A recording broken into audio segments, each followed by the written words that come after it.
You're listening to the Clutter Fairy Weekly, a weekly webcast and podcast brought to you by the Clutter Fairy in Houston, Texas. If you'd like to participate in one of our live webcasts, please visit cfhou.com/weekly. You'll find a calendar of upcoming webcasts, as well as instructions for joining the Zoom meeting via the app or by phone. We'd love to see you. That URL again is cfhou.com/weekly. Now here's the weekly episode. Enjoy. Hi, Clutter Fairy fans. This is the Clutter Fairy Weekly for July 15th, 2025. I'm your co-host, Ed Gumnick, and I'm speaking with Gayle Goddard, certified professional organizer and owner of the Clutter Fairy in Houston, Texas. Hi, everybody. The Clutter Fairy Weekly is the webcast and podcast that digs deep into the clutter that piles up between you and the life that you want to be living. We explore the habits and behaviors that lead to clutter, and we suggest strategies to slow the accumulation, reduce the collections, and comfortably manage the stuff we decide to keep. If you're new to our Zoom meeting, we want to let you know that you can share your comments and questions via the chat, and I'll try to make sure Gayle gets to them before we move on to another topic. You can also use the raise hand feature if you'd like to ask a question or make a comment yourself via audio or video. And we're also streaming the webcast live on Facebook, so you can share your questions and comments there, and I'll relay them to Gayle. We're going to start by recapping last week's weekly tittle, which was called Crowdsource Learning and Growth. The assignment was to take advantage of the wisdom and learning that our fellow declutterers have to share. Let's hear from our participants in Zoom and on Facebook who leveraged someone else's reality checks or aha moments this week. Please let us know in the comments. Teresa shared her own reality check in response to last week's survey. This is a survey she just sent us this morning. In fact, Teresa writes, after my mom recently passed, I realized that I do not have the room for both my mother's china and my china.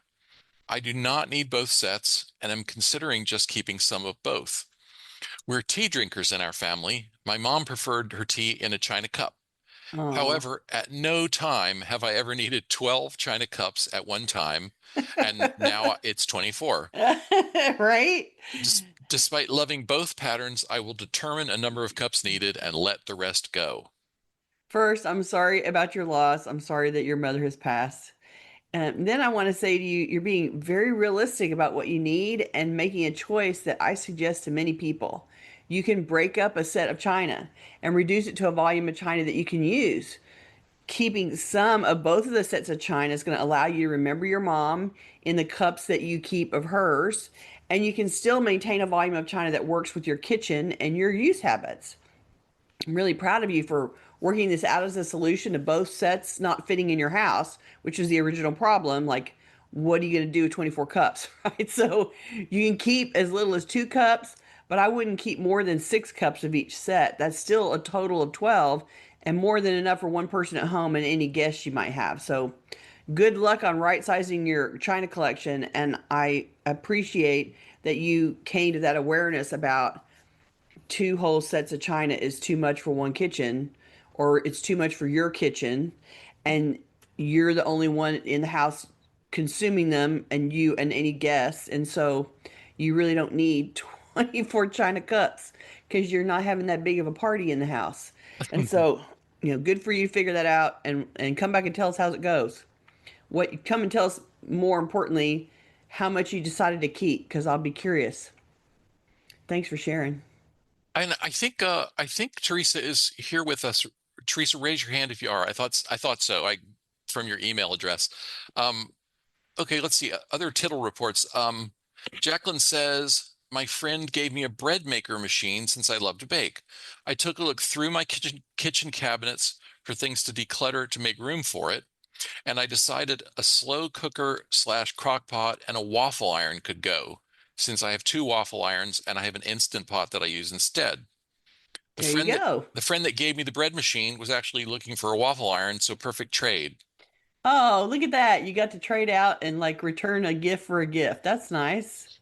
And she goes on to say, I have already made a sweet cinnamon bread, a cornbread, and a brioche for French toast.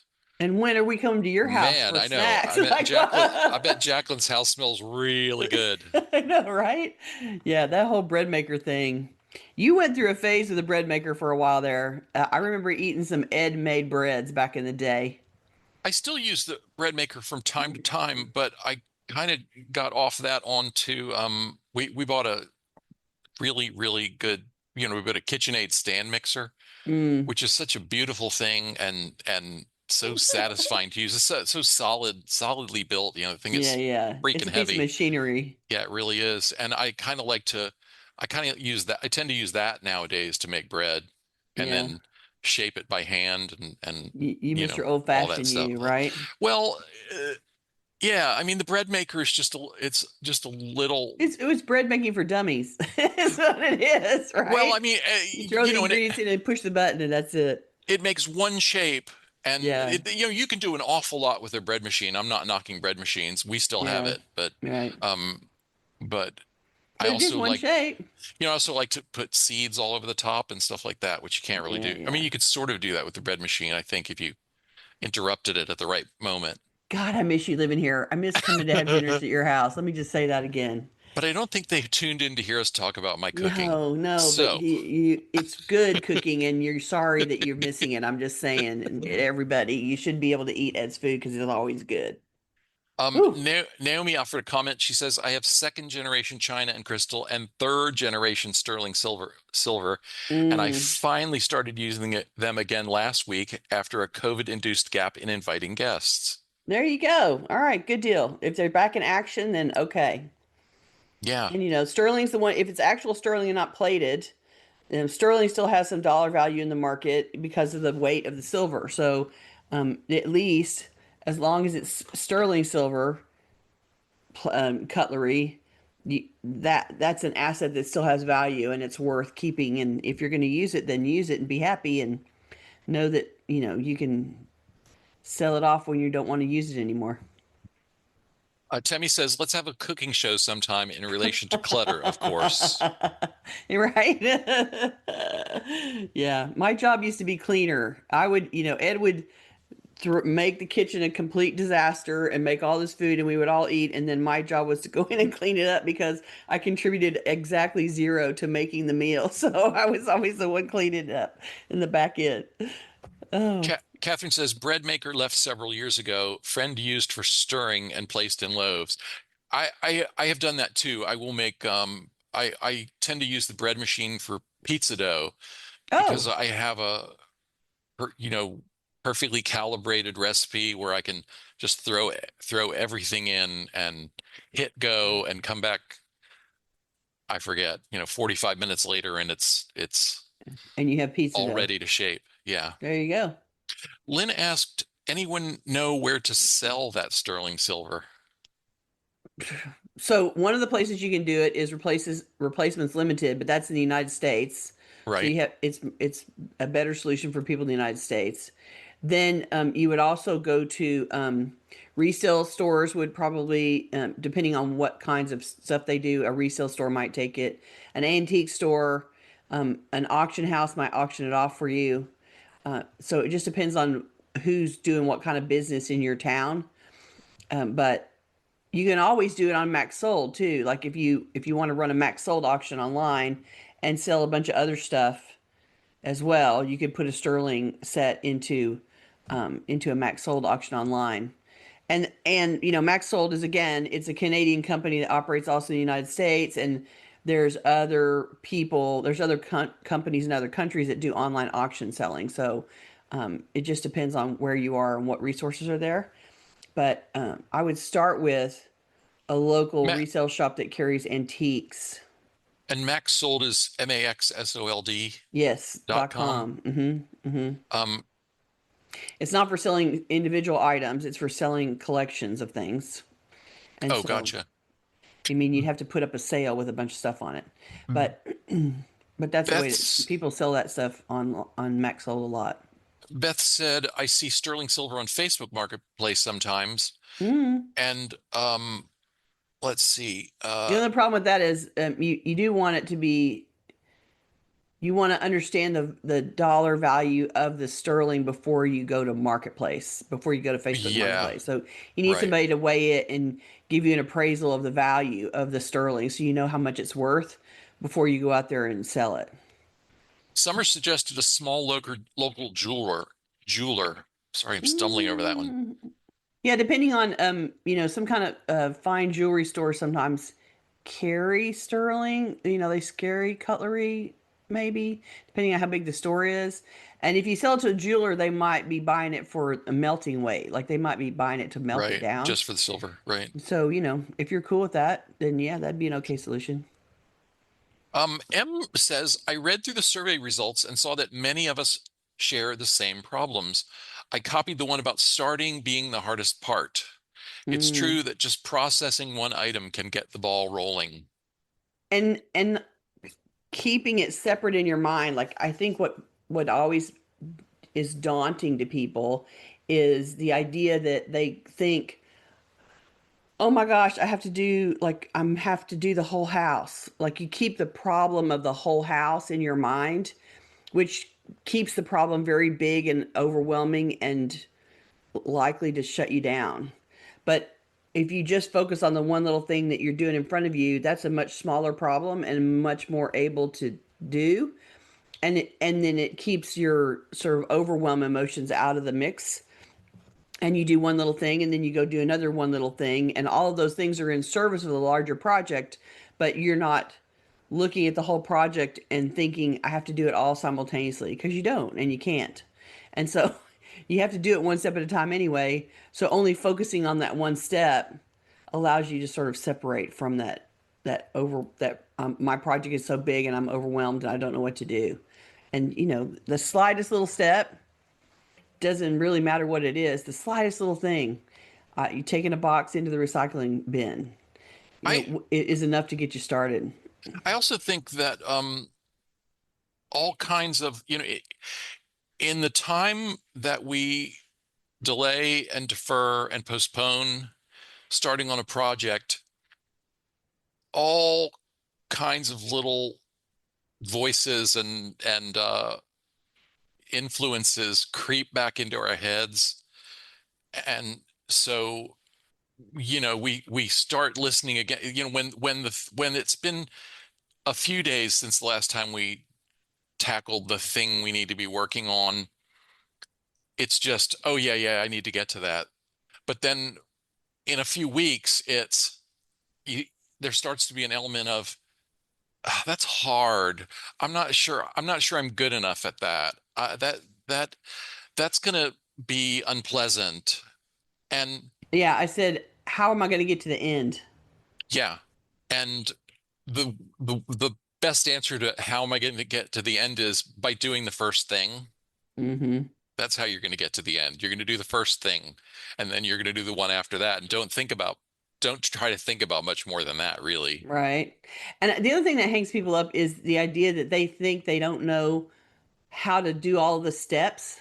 Like they're not sure what all the things are that they're going to have to do in what order. And so they don't start because they think they don't know the plan.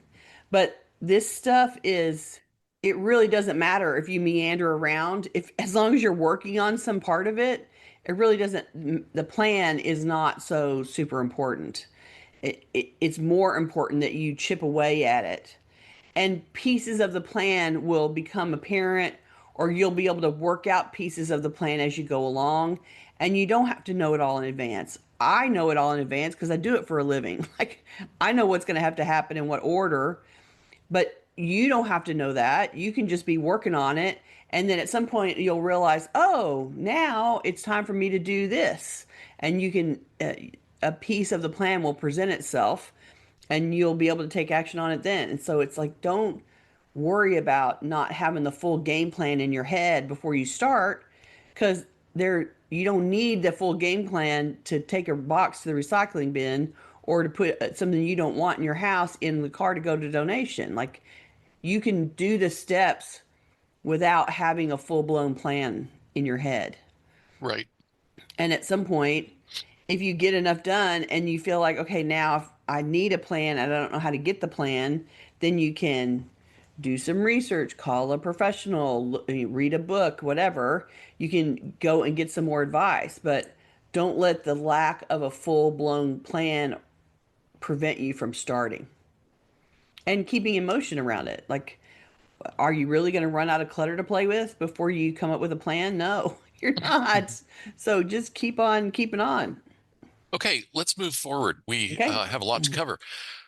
New technologies and trends have transformed the way many of us work, but our home workspaces haven't always kept up with the changes. One consequence is clutter that cuts into productivity and diminishes enjoyment of our homes. Today, we're going to discuss factors that contribute to home office space clutter and offer strategies for aligning these spaces with the way we work today. So I am of an age that I remember life before computers existed. Ed, that's true for you too, right? Oh, yeah. Right? I actually took a Fortran class once, but not until I was in college. I encountered the first desktop computer at my very first job at Arthur Anderson back in the day. So computers didn't become a consistent part of my life until that very first job. Before that, everything was hand typed or written on paper. Everything. Now, I carry around an unbelievable computing power in my phone, and the evolution of the personal use of computers has been beyond astounding. The Fortran class was to program computers that took up entire rooms. The desktop computer was a really large, heavy box, and now the phone is the size of a Pop Tart. As the computing power has gotten stronger and more compact, the need for the huge desk to hold the first computer I worked on and a massive printer has really disappeared. The more computer based processes we adopt, the less we need paper driven processes, and thus the less we need office supplies. Add in working from home completely remotely instead of being in an office, and we've reached the point where we barely even need paper anymore, much less the myriad collection of office supplies we've gathered over the years. How many post-its can you really use in a year? And envelopes. What about scotch tape and staples? The truth is that you can build a very small pile of office supplies and not need anything else for years. The more that we create documents that become PDFs and never get printed out, the less we need all the things to hold paper together. The more that we email or text data, photos, and scans, the less we need mailing supplies of all kinds. The more that we rely on laptops and our phones to do business, the less we need big, heavy office furniture to function. You can spin up your office at any local coffee shop with Wi Fi access, a laptop, and a smartphone. What used to be the basics in a home office must haves, many big pieces of furniture, and lots of office supplies, are now rendered redundant. And if you still have a home office full of heavy furniture, file cabinets, and cabinets stuffed with office supplies, you're basically living in a museum to offices past. And what is the point of a huge collection of file cabinets, by the way? We needed them for so long to hold all that paper we had to save. Now you can save paper, in air quotes, in electronic formats, and you don't have to have files stuffed full of actual paper. You can get all your bills emailed to you instead of in paper form. You can make payments online without mailing a check to anybody. Almost all that we used to do with office supplies has been replaced by an electronic process to handle it instead. Those files are on the laptop or the phone and or in Dropbox now instead. So the amount of real paper to keep is much less than we've been used to living with, or at least anybody our age, right? We've been used to living with a lot more paper and we don't really need to anymore. That need for a million file drawers in the house has gone up in smoke. Most households can get away with a two-drawer file cabinet if you take the tax documents and store them in a box in the closet. Now, you may like big furniture and you may like doing things with paper and the associated supplies, and that's okay. I'm telling you, even if you do, you have too many office supplies right now, I promise. Even if it's just too many pens floating around the house. Generally, I think we can all adjust the work from home space to reflect the modern work process and lose a ton of furniture, office supplies, and file cabinets. That said, we all live on a spectrum, so your home office space needs to reflect what you like to do and use. And even so, you still have too many office supplies. I'm just telling you right now. So, whether you have a dedicated office room in your house, or a space in another room that has a whole bunch of functions, or a small corner of the kitchen where you normally work, you can reevaluate the contents of your situation and donate that excess for others to find and use. It's time to look at everything in your home office situation and see if it's still even necessary or if it can be removed or replaced with something that better supports how you do a home office now. So now let's get into some viewer feedback on this topic. We had a previous episode on home offices where we posted a survey, like we always do, and we received so many responses that we barely scratched the surface in talking about them that week. We we didn't even hardly tap into the survey. So we're going to circle back today to discuss some of the issues and ideas that you previously shared with us that we didn't have time to cover. Okay, the first question we asked was about factors that contribute to clutter. We asked, in your experience, what factors lead to clutter in the home office, other dedicated home workspace, or in other spaces used for office work at home? LC said, I save things to sort later and it piles up over time. Mail, bills, catalogs, notes, design sketches for sketch ideas for projects. Isn't it funny how later never comes? Doing it later, and I'm doing that air quotes, doing it later is code for I don't want to do this like ever, and I'm going to hide it in the office until a flood comes or I move, whichever comes first. I think that the whole piling it up to do it later is the biggest contributor to clutter in your house right now. Anything that you're doing later, you're not actually doing. You're just pretending that you're going to do it later, and you're making a big mess in your house. And so, coming to realize that putting it aside for later is code for I'm going to ignore this until kingdom comes. And it's going to be you are properly seeding more clutter in your house every time you put down a pile of stuff to do later.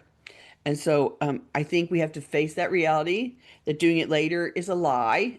And you have to talk to yourself about what you actually want to, how you actually want to live and spend your time.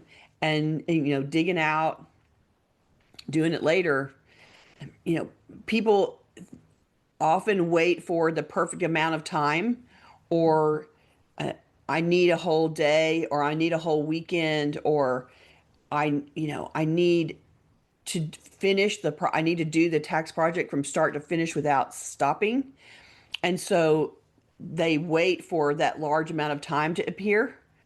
And often that large amount of time doesn't appear in a block. And often the block is not big enough to address the amount of things that you put aside to do later. So you may wait until you have a big chunk of time and you may go and dig into the clutter, but you probably won't get it all done in that moment because you have more than an afternoon, a day, a weekend's worth of work to be done.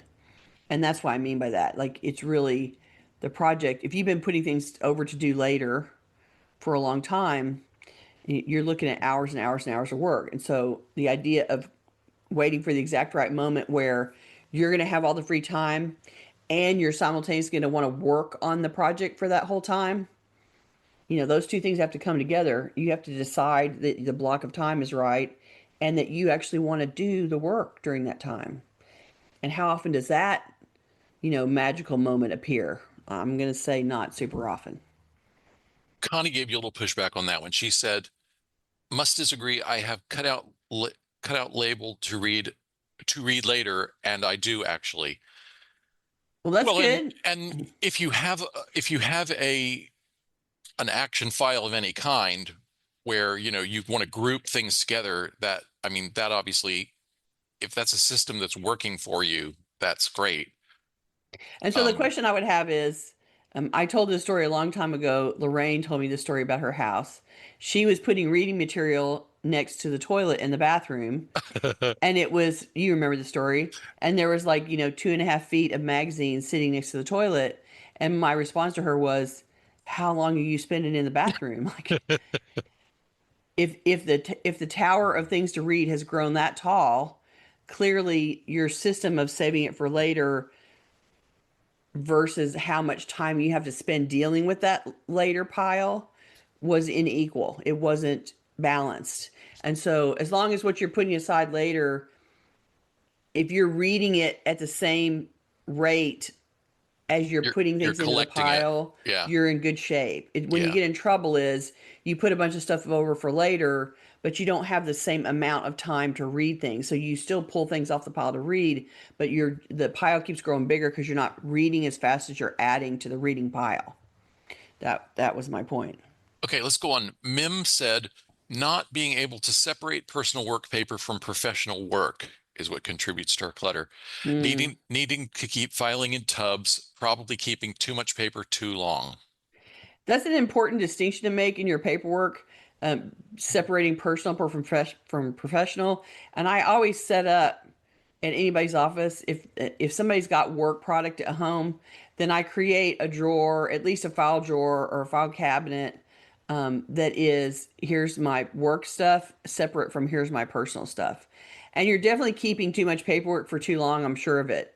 The fact that you have, a tub or two, one for taxes papers and one for keepsakes makes sense, but multiple filing by tubs means that there's too much there. And I defy you to make a case for multiple tubs of filing paperwork in a home office. Even if you're running a business at home, you don't need that much paper. So it is likely paperwork that you don't want to, like you're saving it in tubs to deal with it later. Those are deal with it later piles, that you haven't had time to go through. And so I'm going to guess that a lot of that paper really needs to go and you just need to, focus on it. Right. Okay, Viv wrote, one, things pile up since my office hours are irregular. When I do have time to work, it is either limited or not enough time to do all the catching up at one sitting. Mm. Two, I've old electronics and old paperwork that need to be addressed. I've made slow progress on both due to limited time. And three, I've inherited family pictures and negatives that need to be scanned and are sitting in a large pile on the floor. These are also an item that requires dedicated time that is difficult to come by, but I'm slowly making progress. Okay, so I'm going to answer this one backwards. I'm going to start with number three, the large piles of photos and etc. on the floor. So, nope, you can't deal with those in one sitting. And keeping them on the floor makes them easily walked on or eaten by the vacuum cleaner. So, I would get several small boxes, sort the photo project into large categories so that you can group them by box and put them in that box. Then stack those boxes against the wall so you can pull one box at a time to work on and keep your floor clear until the project is complete, which we know is going to be way down the line because there's a lot of work to be done and it's slow. Uh, Number two, old paperwork does take time, but you're likely dwelling too long on it before deciding it can go. So, to shrink the footprint of paper that you need to deal with, I would pick files that are old already, that are, have old data in them, or a cabinet drawer and go for the low hanging fruit. Files that have all one kind of paper in there. So, one decision covers the whole file's contents. Pull all the easy stuff first to make a big dent, and then go back to do the harder stuff and pull those files one at a time to go through them more thoroughly. I say that because it will feel less overwhelming if you can get rid of the easy stuff up front, and you Right. can make a big visual win by, pulling out huge, easy decisions and taking large chunks of paper out of there. And then you'll be left with a concentrated pile of very decisions that have to be made very carefully against one piece of paper at a time, but it'll be a much smaller, more concentrated population. It'll be easier to manage. Number one, or you said number one. Oh, yeah, yeah, yeah. Number one. Okay, so clearly with the schedule that you're keeping, it's not ever going to be enough time to do all of it in one sitting. And with paper processing, you don't want to do it all in one sitting because you're gonna be really stressed out about that. So the results aren't going to be really effective. You get overwhelmed, you get decision fatigue. So it's better to try for more short-term moments in your schedule so you can bring good focus and good decision-making power to the process and just do it more times per week. That way you'll be making headway really quickly, um, and it won't be as super stressful. So I wouldn't, especially the paper process, I wouldn't aim for trying to get it all done in one sitting because that's just going to be a big stressful strain on you. Better, I'm going to work for 2 hours and I can stay focused and make good decisions for 2 hours and then walk away and come back again later in the week and do it again. And then, you will have spent 4 hours for the week instead of all in one sitting, but you will have made better decisions both times. So it's a better way to deal with it. Okay, Sandra wrote, the office is a dumping ground for things that don't have a designated spot yet. Lots of people use their office as a storage room. It's true because it's usually used infrequently. And so it's out of the way, sort of. The stuff that you're putting in there is out of the way. The real question is, why do you have so much stuff to store that doesn't have a designated space yet? It should be easy to incorporate new purchases into your home. So if you consistently can't do that, then you're telling me your house is overstuffed. It means you need to clear a space first for too many things, and and you're out of storage room in your house. Basically, like if you every time you bring something home, you have to go to some place that's overstuffed and clear it out in order to put something new in. Then your house is overstuffed. Basically, that's what it's reflecting for you. It's time to tackle those overstuffed spaces as opposed to what you've been doing, which is try and find a space to wedge something in the house somewhere. So anything coming in that requires a strategic reshuffling of the home contents in order to add it into the house is just telling you the first project is to remove the unneeded things to make room for the new thing. So it is a project to tackle and not while you're buying stuff. You can go about your house and make room in areas where things are going to expect to be received later so that you have the capacity to receive them later. Okay, Kara said papers, I'm not, her three issues were papers, I'm not sure where to file, taking stuff out and not putting it away, and an overstuffed filing system that I don't use frequently. So that's a whole lot of comments, right? Yeah, yeah. Three very good problems, and I'm sure that a lot of the audience can relate to what you're describing there. So, having a filing system that's overstuffed is really a problem. And if you're not using it frequently, you're not filing frequently, then I refer you back to our previous discussion about you don't need that much paper.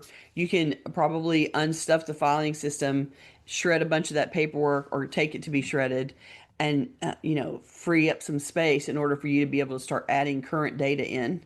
That's one thing. Um, you made another comment here The about taking stuff out and not putting it away, mm, to me, what I got out of that was you don't have a reset habit for your mm-hmm. office space. Or she didn't specify where she does her office work, so I'm not sure if it's Right, a right, right. dedicated office or, a part of another room. But not having a reset habit for that area is, I think, what taking stuff out and not putting it away signifies. Mm-hmm. Wouldn't you say? Yeah, and it's that whole clean up, giving yourself 15 minutes to go put things away at the end of a project. That's how you're able to go and find them again the next time, right? And that's how working on that project doesn't create and leave behind a clutter pile. So you do need reset time, and adding reset time into every time you do something is important, and you have to do it before you completely burn out, before you're completely exhausted. So you have to stop before you run out of steam in order to spend part of your steam working on cleaning up and putting it away until the next time you're ready to get on it. Okay, the second survey question we asked was about consequences of home office clutter.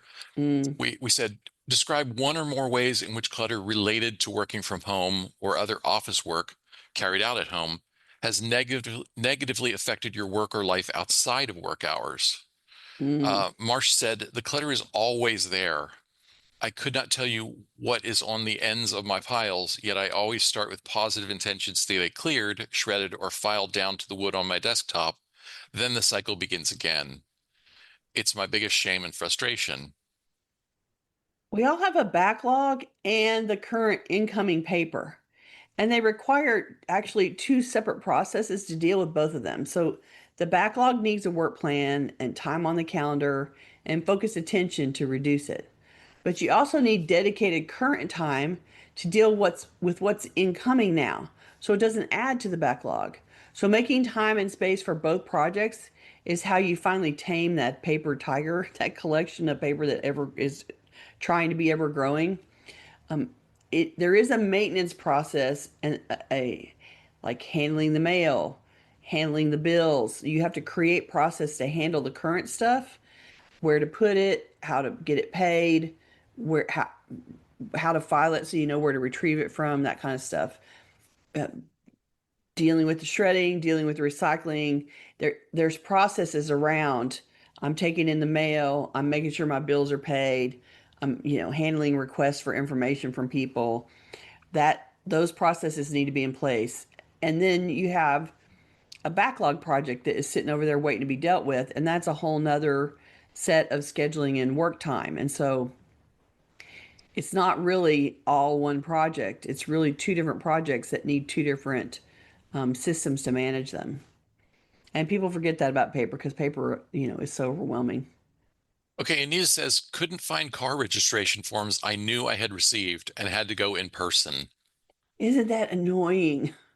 That is the one thing that drives me totally irrationally insane. When I know something's in the house and I can't find it, boy, I just crawl up the wall about that so high. Especially as an organizer, I have systems in place. I keep up with the mail. Things in my house have a home. So when I can't find something I know is in the house, I really lose my mind. I'm sorry you had to make a trip to deal with it. And it speaks to how your life gets complicated when you can't manage your home contents well enough to keep up with the stuff that you need. The result was you suddenly had an extra errand that was annoying and required you getting in the car and driving somewhere, and being at the DMV is never fun. And like that was a whole thing that you had to do because you couldn't find those pieces of paper, and how annoying. So I totally get it. And it makes it worth trying to create a system so you don't have to go back to the DMV again. This one made me think of Dana White while I was reading the Dana White book we talked about a while back.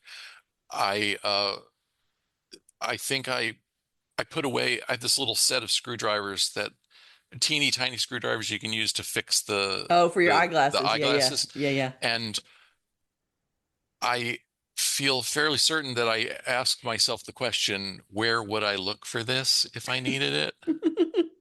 And then when I needed it again, I kind of had to go, I wonder how I answered that question. Where would I Where look for would I have that? thought I would look for this? I did find it fairly easily, I'm happy to say. Yay, good job. And decided that the place I had put it was probably not where I would first look for it. So I moved it to a better place. That's good. That's very good.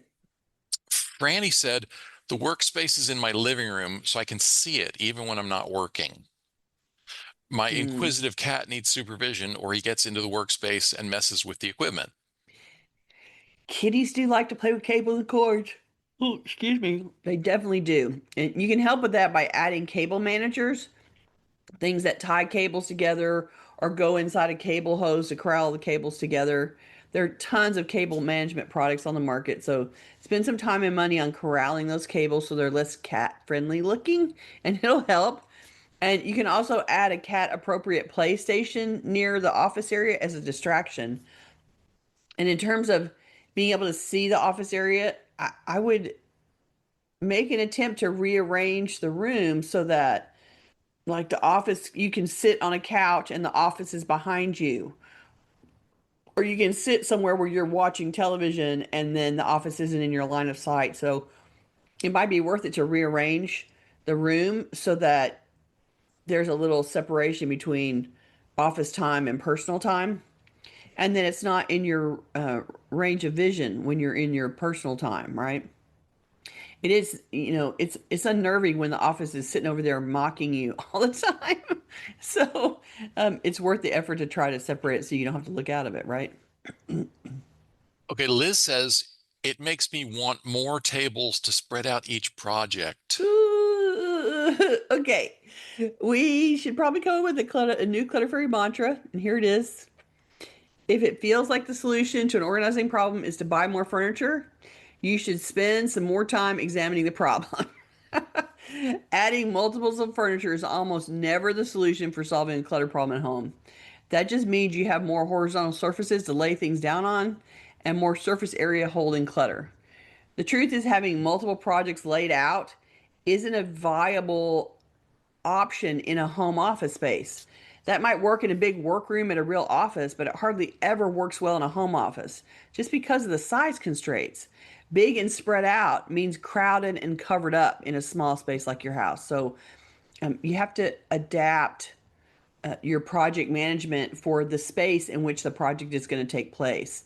And in a home office, it's usually a pretty small space compared to where it might be otherwise. And so you need small space solutions.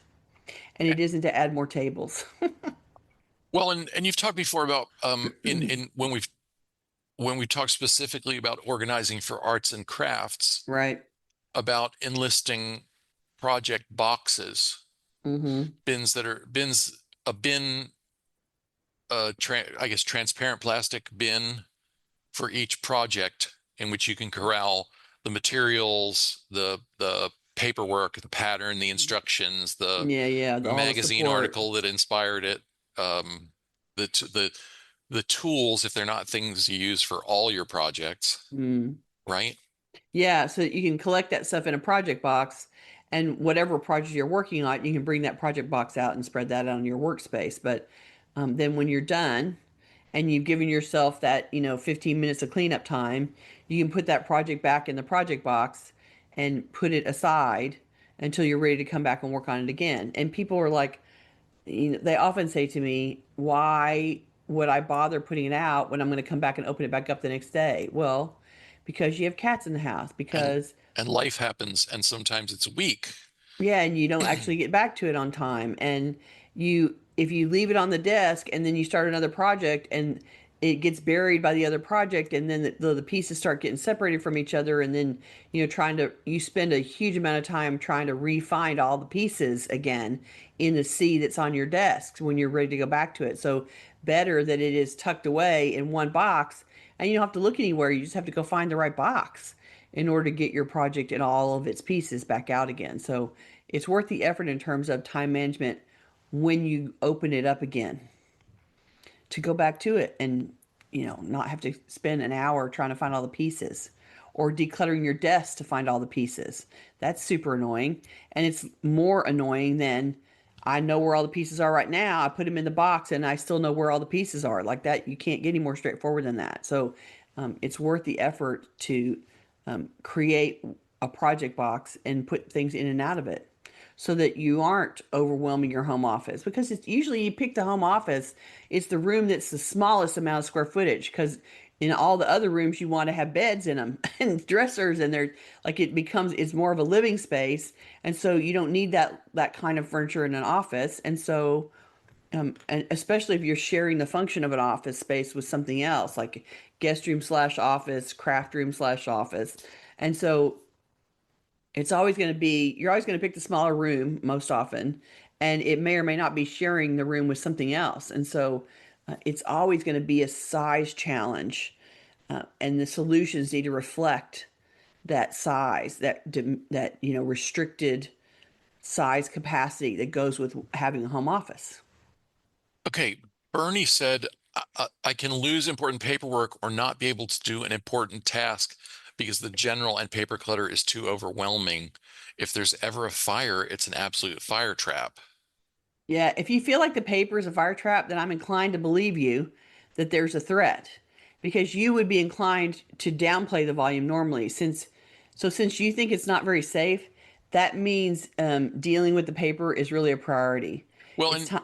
she Go didn't ahead. specifically say paper about it's an absolute. She said because of general and paper clutter. Mm, So she may also be talking about, other blocked stuff. other stuff, blocked pathways, Okay. or, but Yeah. yeah. But, If you're it feeling like your place is a fire trap, then that should listen to be yourself. the focus of your decluttering should be make the place safe. Yeah, so that you don't feel like that's true anymore. And we did have somebody recently in the commentary say that they had gone and emptied out the hallway. I can't remember who said that, but they had emptied out the hallway and they felt so much safer. They felt like I can run out of my bedroom and run down the hall and I'm not going to trip and fall. I'm not going to get trapped in the hallway. And so um, I think she expressed a great amount of relief of having done the work, and then she felt, incredibly more safe. And I think that was a valuable thing to gain, to not be stressed out and worried about not being safe in your house. And so I think it's an important focus, and particularly because you reported it on yourself that you feel like the house is a fire trap for whatever is getting in your way. I think the fact that you're worrying about it makes it the immediate priority of what you need to attend to, so that you don't feel like it's, that you're not worrying about it all the time. And whatever you need to do to get that help, I mean, it's time to tackle it and provide for your own safety. And if you need help tackling it, then it's time to spend money on professional help. And you'll be amazed what you can get going with help from someone that knows what they do, what they're doing about it. It's going to be money really well spent, and it's going to be spent on keeping you safe. And that is all to the good. And so if you feel overwhelmed and it's a fire trap and you don't know what to do, call in the cavalry, hire some professional help, and make some headway so that you feel safe again. Okay, Sally said misplaced items have caused monthly bills to occasionally get paid late. Mm. Fortunately, not a frequent occurrence, but an expensive aggravation when it does. You know, that is like that's the worst punishment when you realize I missed a payment and they charged me $40 because I didn't like you're Yeah. being punished with money because you didn't pay your bill on time, and that's super annoying. Oh my gosh. So the short and fast solution to that is to set up automatic payments in a minimum amount that you're comfortable with every month so that the auto payment happens no matter what, and then you don't incur any late charges. So as long as you can set up at least a minimum payment or some small amount, you know, it'll be it'll prevent you from hitting late charges. And then if the auto payment's ever greater than the payment that's scheduled, I mean the Then the amount payment that's due, yeah, that's due, yeah, yeah. If the auto payment that you created is ever more than what is actually due, then they adjust it down to what's due. So there's not a risk that you'll end up paying more than you need to. And then you can pay bills when you want, and you can pay larger amounts if you prefer in order to get those debts paid off. And if you don't feel savvy enough to set this all up yourself, then it's worth asking for help one time to get everything set up because that was really a game changer for me because I didn't pay bills on a consistent basis, and I would get I'd miss deadlines, and it annoyed me to worry about it or to think about it. And the solution was minimum payments. I'd set them up a minimum payment, auto payment, so no matter what, if you completely forget, if you're on holiday, if you remember the next day and like, oh, I was supposed to pay the cable bill last night, like it doesn't matter. The auto payment takes care of it, and you can make it an amount that works for your budget, or you can set it up for the minimum payment just so that they get the payment that they think they have to have in order for you to be in good standing. right. And then you can manage your budget and the extra payments in a way that makes sense to you. And so it was totally worth it when I switched that stuff over. There's hardly anything that I don't have on auto payment. There's a few things that I don't have on auto payment, but hardly anything. And Yeah. the rest of them are managed that way. And then I don't like I set my gas bill to pay, 250 bucks or something. And so that usually covers the monthly charges that I've made. Sometimes I spend more than that, so they're getting $250 no matter what. And sometimes it's less than that, and so they don't charge me $250, they charge me less. And I keep my gas bill from accumulating interest in that way, and I don't have to think about it. Like it just happens. So totally worth that effort. If you even if you feel like you're not tech savvy enough for it, it's worth hiring somebody to help you do it. Okay, we asked another survey question. What successful strategies or techniques do you use to maintain a clutter-free home office or workspace? And so we're going to share a few of those answers. Paul said, in the past few years, I've drastically cut down on the amount of office supplies and shrunk the area allocated to them. As much as I loved both staplers, and I really did, I only need one, so let the second go. Of course, like is kept with like, which keeps everything organized and tidy. And I hear you, and a great job. That's wonderful. And I will say that somebody who is ADD might need little small office supply stations in a couple of places in the house in order to accomplish what they're doing.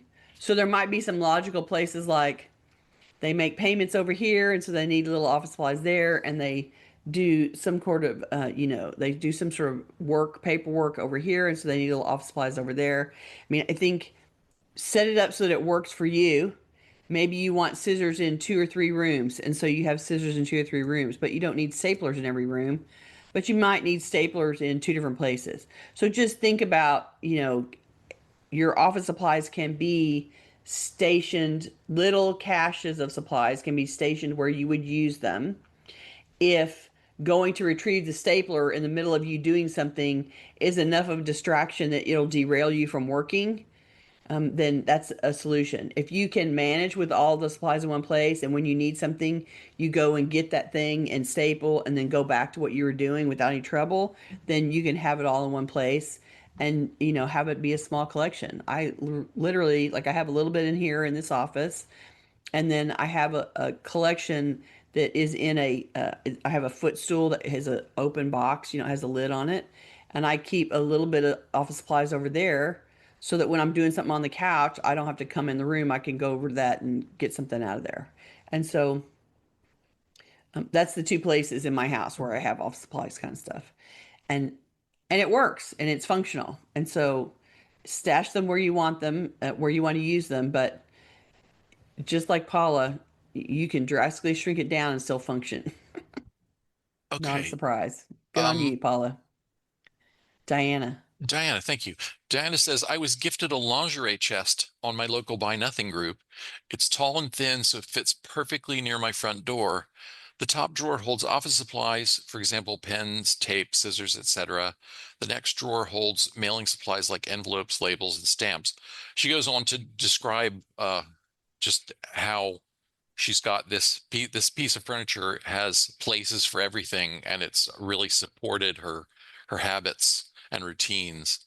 Right. Um, she also said, let's see, I am no longer a person who lets paper clutter accumulate and then sweeps it into a bag when I need counter space or companies coming, which for me means no more late charges or penalties or anxiety over the unknown.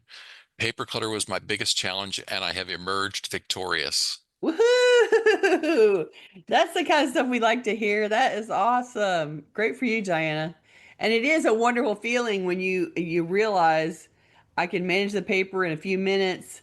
I know where my stuff is. My bills are getting paid on time, and financial management can either be easy and comfortable or super extra stressful. And anything that makes it not be super extra stressful is wonderful. And it sounds like you've really conquered you've developed the habits, you've created the systems, and you've got it working. And, congratulations. That is wonderful. We all aspire to be you. Mhm. Okay, I want to share some comments from Zoom and Facebook. Okay. Summer asked, could you please address the ever-growing stash of cables and cords that fit something, but not quite sure what? Not quite sure what. Okay. So, every time you open a box of electronic things, you get another round of cables. And in order to make it easy for them, they send you all the cables that you could possibly need. So Xfinity comes and it comes with a bunch of cables. And you don't need everything they send you, but they send it all to you on the off chance that you might need it so that you're not thwarted in your setup of the new system. Or, you buy an Apple product and you get this fabulous box, and inside the box is the bottom and a bunch of cords. And the power cord, the headphone, there's sometimes a little headphone collection in there. Like, there's always a bunch of extra cords. There might be an adapter cord.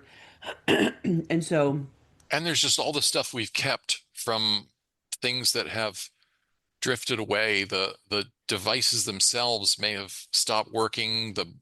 We never liked them, or the battery died, or all that, right? something. Yeah. And I think that the mystery, the concern is we're going to need that cable someday. And I ask you to think about what you have in your house right now that does not have a cable anyway already. Like, the things that you're using right now are plugged into the wall somewhere. You have the cable for your current laptop. You have the cables out for your phone. You have the cables out for lamps and screwdrivers and ebooks and Ebook readers. Yeah. yeah, anything that you are using, you have the cable for. And so when you find a stash of These cables were useful, but they probably were for 5 phones ago because you've upgraded the phone several times. This went with another e-reader that is broken and gone. So I think looking around your house, finding the electronics that you have, finding a cord that goes with them all, even if they're being stored, finding the cables that go with them, and I can still plug in this TV, I can still plug in this e-reader, I can still plug in this lamp, whatever. Finding the cords that go with the things that you still have and are keeping, go and plug them in, and then attach them to the object in a Ziploc bag. Like take the ones that go with it, and particularly the ones that are in storage. Get a Ziploc bag out, put the cables in it, write it on the outside. You can tape it to the item itself, so that when you're ready to get rid of that TV you're storing in the closet, or you're ready to get rid of that old laptop, whatever, it can all go at once. Then anything that you have in your house, once everything you have in your house has found its cables, then all those extra cables are for stuff that aren't in the house, and you can start throwing them out. And really, you want to start throwing them out because the bigger that pile gets, the more soup that is, The more the harder difficult. it is to Yeah. get the stuff that you actually need and want. And so you will end up with, if you want to keep one of every type of cable, because that makes you feel better, okay, you can do that. But the truth is, you just don't really need to keep them. If you don't have them plugged into something right now that they go with, I would just walk around the house and look for where you have things stashed that are not, maybe they're not currently in use, but you used to use them, or are saving them, or it's not season for them or whatever. And make sure they have cables next to them. And then all the rest, it's going to feel weird, but you can definitely thin that herd. I think it's also not a bad idea to cultivate the habit of labeling your cables. So when you get a When new they come in. device, when the new device comes into the house, take a little piece of masking tape or other, suitable tape and wrap it around that cable and write down what it belongs to. Right? And you can get out a silver Sharpie if you want, and just like a lot of that stuff is black, right? You Hmm. can write on the brick, Yeah. Nook 2023. Yeah. Put the year that you buy it and put the object name on it, and that's enough for you to go, oh yeah, I don't have that Nook anymore, I replaced it. And so that makes that one a trash. Just I go through and identify cables for clients a lot, and I'm always looking at the brick to see a company Yeah. If name, there's a and brand, a logo. Yeah. but they often don't have brands. And so then it's like, well, is this a generic one you bought separately? Is there some object that we're not that isn't plugged in right now that needs a cable? And so it's worth giving it some kind of a little hint, Yeah. just enough to identify the object that it came with, so that 5 years from now when you pull it out and it has a label on it, and you'll go, oh yeah, yeah, we threw that out, it died. And then you can throw out the cable too. Okay. We are out of time. Mm. I want to let everybody know that we'll be back next week, Tuesday, July 22nd at the usual time. We're going to talk about getting honest with yourself about what's working and what's not in your decluttering and organizing efforts. Watch your email for an announcement. I also want to talk about our next book for the Clutter Fairy Oh Book yeah, it's time Club. for a book assignment. Yeah, and I'm sorry it's taken us Woo. so long to get this one out. We're gonna schedule the next book club meeting. We pushed it back some since we're getting the announcement out late. October 14th. Mark your calendar for that. We're going to talk about, This is gonna be your summer reading. that's right. The book is ADD Friendly Ways to Organize Your Life. Strategies that work from an acclaimed professional organizer and a renowned ADD clinician. So the authors are Judith Kohlberg, Kolberg, and Kathleen Nadeau, Nadeauo. ADD-friendly ways is the is how you'll find that. I found it in only expensive hardcover, but there are paperback versions Mm-hmm. out there available Definitely. new and used, and there's a Kindle version that's a little expensive for some reason. Um, But yeah, that's the book. And even if you are not yourself, if you have not been diagnosed with ADD or ADHD, you might have people in your life who you could benefit from reading this book to help them with their organizing. And Well, and the truth, it is organizing strategies, and so they still can be used by somebody that's right. neurotypical.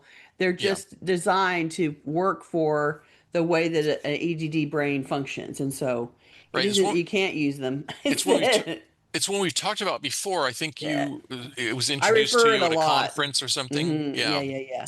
And so we thought we'd cover that one I'm next. sure there's versions of it in the library too, because it's been Yeah. around for a while and it's Yeah. been updated a few times.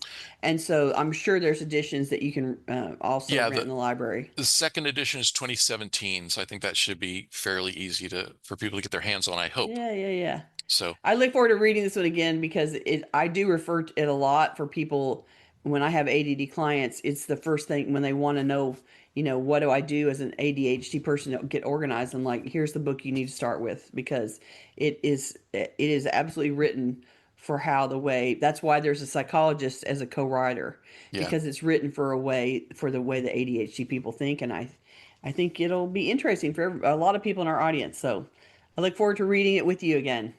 Okay, Gail, please give us the title. The title is Refresh Your Workspace. This week's assignment is to optimize the primary place where you carry out office work tasks, like your desktop or your dedicated work surface, or any place where you store and use work materials. Start by throwing out the trash and collecting the recycling, returning all those used drink vessels to the kitchen. There's like 27 coffee cups sitting over there in the corner, right? Take anything that belongs elsewhere in your home to its rightful place. You want to gather any paper that needs filing. So if you've allocated enough time to do so now, then go ahead and take care of the filing. But otherwise, set it aside with a clear label to indicate that it needs to be filed and schedule an appointment with yourself to handle that filing. Consider the volume of personal and decorative items on your work surface. It's okay to keep a few cherished items to inspire or energize your work, but anything that gets in the way of work should be assigned a new home elsewhere. If you don't already have one, designate a parking space for current work projects, such as a rack, a box, a drawer, a bin. We talked about that earlier. Sort papers, folders, and reference materials related to those projects into the dedicated spot. Just like I put, um, you know, craft beading projects in a box and put them on a shelf. I have a place on a shelf where I keep those. You can do the same thing with your work projects that you're working on. You can have them in a box and have the box have a dedicated parking space somewhere in the office for them. Work that out. Don't forget to check the floor around the workspace too. It's often tempting to drop things near the desk on the floor, and those need to be processed in the refresh of the desk area too, so that you don't have a bunch of stuff on the floor that you're walking over as you come back and forth to sit in your work area. And then do a little refresh, come back and tell us what happens when you get to the end. I would also say consider the furniture in the room like we talked about earlier. It may be time for a little summer refresh of the furniture that you're using too, and not have as much furniture in the office as you have right now. You may not need it all, and you can get some of the space back by removing some of the furniture. Just a thought. All right, come back and tell us next week. We want to hear about it. If you're watching this on YouTube, we'd love for you to join us live. To get notifications about upcoming events, we invite you to join the meetup group by visiting cfhou.com/meetup. Slash meetup.